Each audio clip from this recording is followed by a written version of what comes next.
中老铁路全线新建车站50座，其中呢，中国段新建车站18座。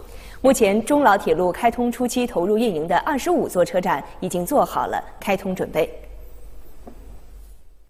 莫憨站是中老铁路中方边境口岸站，车站依山而建，以泛亚新口岸、山水映莫憨为设计理念。造型结合当地传统建筑元素，体现了少数民族风情和陆路口岸特点。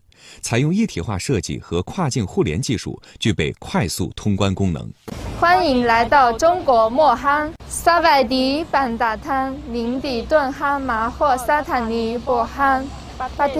车站的显示屏上用中老两国文字交替提示相关信息，工作人员的民族服饰特色鲜明，而中国话和老挝语的双语服务让旅客更加方便温暖。中老铁路开通初期全线投入运营25座车站，每座车站风格都充分融合地域文化。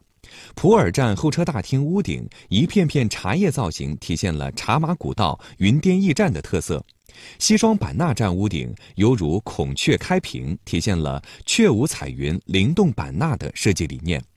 墨江站候车大厅则是有哈尼族喜爱的白衔鸟图案。万象站是老挝境内最大客运车站，可同时容纳2500人候车。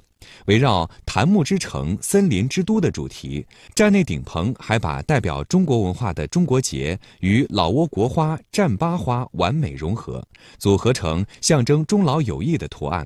琅勃拉邦站是全线建筑结构最精美复杂的车站，从这里下车即可领略琅勃拉邦1000年历史古城气韵。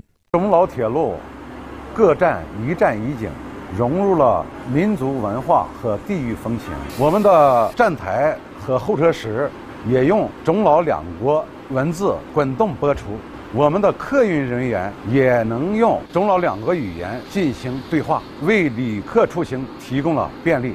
目前，中老铁路开通初期投入运营的25座车站已经准备就绪，具备开通运营条件。